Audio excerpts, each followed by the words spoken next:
예수님의 죽음과 부활에 대한 말씀에 제자들은 혼돈과 혼란에 빠져 있었습니다.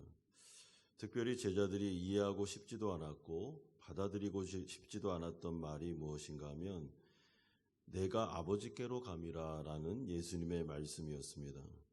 왜냐하면 예수님이 떠나가시면 제자들이 기대했던 현세적인 메시아, 그리고 이들이 목숨을 걸고 따라왔던 그들의 야망과 꿈이 모든 것들이 물거품이 되기 때문에 그렇습니다. 그래서 이들은 예수님의 말씀을 영적으로 이해하지도 못했을 뿐만 아니라 이해하려고도 받아들이려고도 하지 않았습니다. 이에 예수님은 제자들의 이러한 마음의 상태와 또한 이로 인한 근심과 두려움에 대해서 너무나도 잘 알고 계셨습니다. 그래서 두려워하거나 낙심하지 말고 마음에 근심하지 말고 내 말을 좀 믿고 이 시기를 좀 잘 보내면 좋겠다라고 위로의 말씀을 이미 주셨습니다. 그러면서 또 한 번 차근차근 예수님의 십자가 죽음, 부활, 승천, 성령 강림에 대해서 제자들에게 알려주셨습니다. 그런 다음에 오늘 본문에 보면 자신의 죽음과 승천 이후에 나타날 성령의 시대가 되면 하나님과 제자들의 관계가 달라질 뿐만 아니라 제자들에게는 너무나도 유익한 그런 날들이 오기 때문에 내가 떠나가는 것이 유익이다라는 말씀을 주고 계십니다. 26절에 그날에 너희가 내 이름으로 구할 것이요 내가 너희를 위하여 아버지께 구하겠다 하는 말이 아니니 이는 너희가 나를 사랑하고 또 내가 하나님께로부터 온 줄 믿었으므로 아버지께서 친히 너희를 사랑하심이라. 이것은 성령의 시대를 말하는 것입니다. 우리가 살아가고 있는 바로 이 시대입니다. 예수님이 지금 자신의 이름으로 하나님께 나아가 기도하는 것이 무엇인지를 알려주고 있는데 그것은 예수님께서 그 중간에 기도를 이렇게 옮겨주겠다라는 말이 아닙니다. 이것은 이제는 예수님의 이름으로 제자들, 그러니까 성도들이 하나님 아버지께 직접 나아가서 친밀한 교제를 예수님의 이름을 통해서 할 수 있다는 말씀이 됩니다.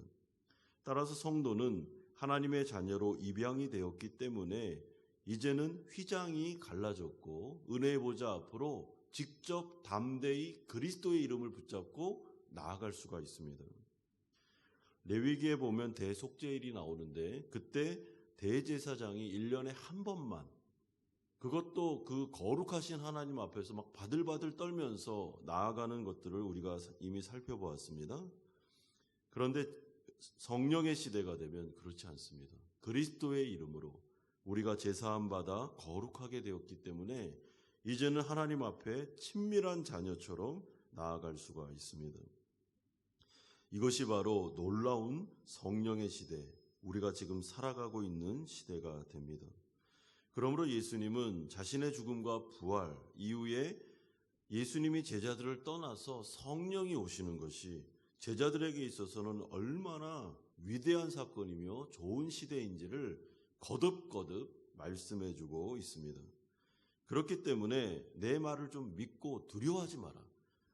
훨씬 좋은 시대가 온다라는 것을 얘기해 주시면서 염려하지 말라고 말씀하고 있습니다. 하나님을 믿으니 또 나를 믿으라. 좀 믿음을 가져라 라고 말씀해 주고 있습니다. 사랑하는 성도 여러분, 우리는 지금 성령의 시대를 살아가는 하나님 나라 백성들입니다. 새로운 시대가 열렸고 이제 우리는 하나님께 직접 나아가서 기도할 수 있는 특권이 주어졌습니다. 여러분, 구약에 있는 성도들이 만약에 지금 살아가는 우리가 거룩하신 하나님 앞에 직접 나아가서 기도할 수 있다라는 것을 만약에 그들이 와서 목격한다면 와, 왜 하나님은 이런 특권을 왜 이들에게는 주시는가라고 생각할 것입니다. 그러므로 우리가 하나님 앞에 나와서 기도하고 예배하고 하나님 앞에서 성령을 의지해서 찬송 드릴 수 있다는 것은 여러분 이것은 은혜의 수단이며 특권입니다. 엄청난 특권을 누리는 것이죠. 예배나 기도나 다른 은혜의 수단들은 무거운 짐이 아닙니다. 하나님께서 우리에게 주시는 특별하게 사용할 수 있는 놀라운 특권을 우리에게 주신 것이기 때문에 우리는 하나님 앞에 나아가서 마치 자녀와 같이 하나님 앞에 친밀하게 우리의 모든 내용들을 다 기도로 소상하게 말씀드릴 수가 있습니다. 그러면 하나님은 그 기도를 들으십니다. 그런데 하나님께 나아가 기도할 때 하나님의 나라와 하나님의 의, 하나님의 뜻의 관점에서 우리가 기도하는 것이 중요합니다. 그러면 기도 응답을 체험할 수 있습니다. 사랑하는 성도 여러분, 성도는 믿음으로 삽니다. 성도가 믿음으로 산다는 것은 기도로 산다는 것과 똑같습니다. 하나님 앞에 나와서 정말 내 마음속에 소망이 있고 소원이 있을 때 하나님께 전능하신 분께 말씀드릴 수 있고 의탁드릴 수 있습니다.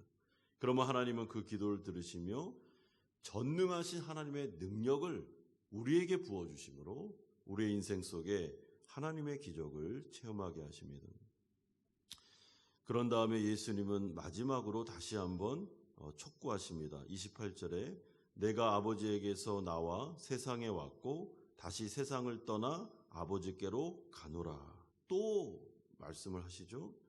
그러자 이번에는 제자들의 반응이 좀 바뀌었습니다. 30절에 우리가 지금에야 주께서 모든 것을 아시고 또 사람의 물음을 기다리시지 않는 줄을 아나이다. 이로써 하나님께로부터 나오심을 우리가 믿사옵나이다. 제자들은 드디어 주님의 말씀에 대해서 이해가 됩니다. 이제 우리는 믿을 수가 있겠습니다. 라고 이야기하고 있습니다. 이에 대해서 예수님의 반응이 31절에 나오는데 예수께서 대답하시되 이제는 너희가 믿느냐라고 하십니다. 그런 다음에 너희들은 흩어질 것이다. 그리고 너희들은 나를 혼자 두고 도망할 거다라는 말을 32절에 부연 설명으로 주고 있습니다. 그러므로 이것은 제자들을 향한 예수님의 책망입니다. 너희가 믿느냐라는 말은 너희가 믿기는 뭘 믿느냐라는 뜻이 되는 것입니다. 왜냐하면 제자들은 곧 있으면 예수님의 십자가 앞에서 예수님을 배반하고 흩어질 사람들이기 때문에 그렇습니다.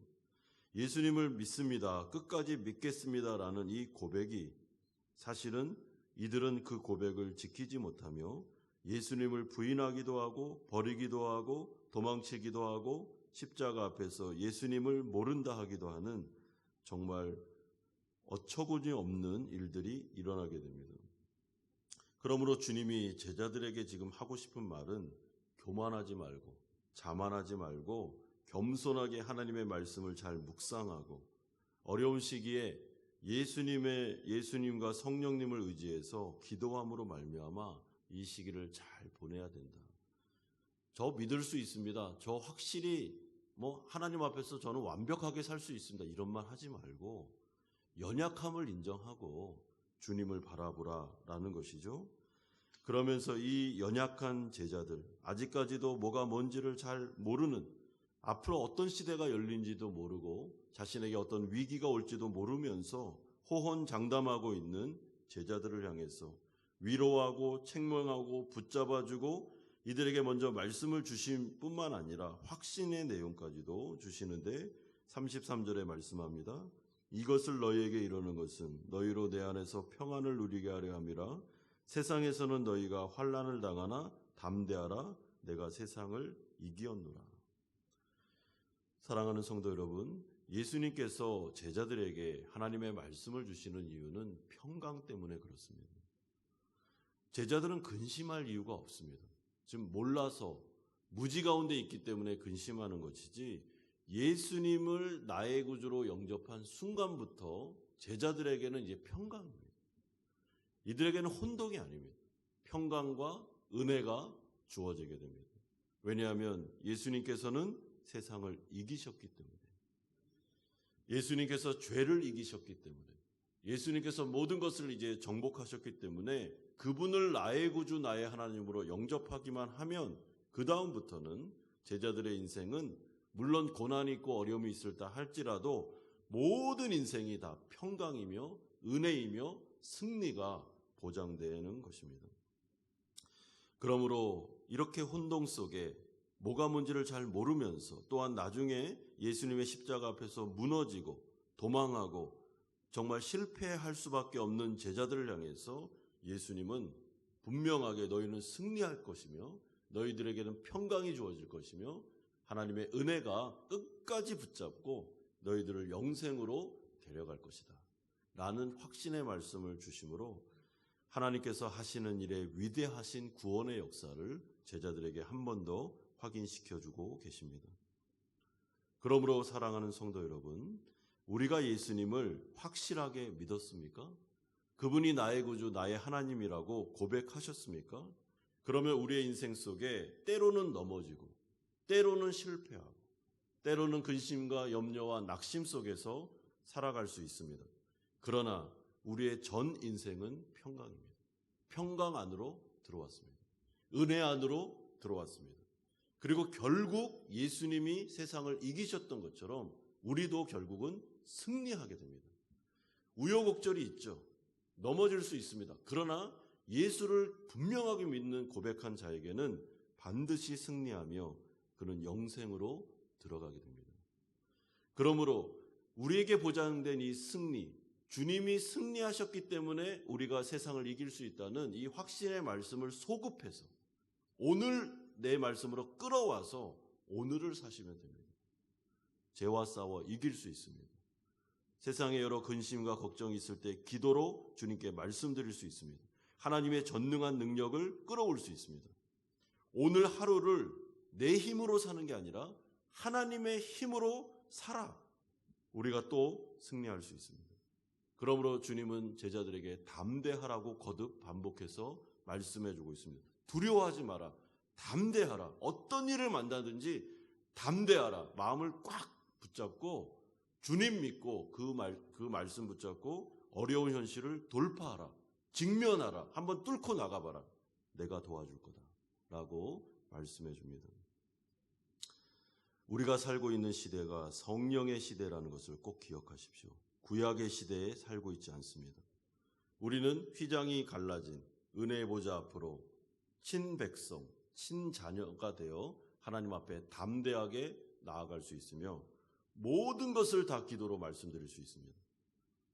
그러므로 오늘 하루 이 세상을 사시면서 나에게 보장된 승리를 끌어오셔서 나의 어려운 현실 가운데 적용하시며 그 문제를 바라보시고 낙심하거나 좌절하지 마시고 그 문제를 직시하고 나와 함께 하시는 하나님 의지하면서 한번 돌파해보고 그래서 또 오늘 하루를 승리하게 하신 하나님을 찬양하고 그렇게 나아가시길 바랍니다.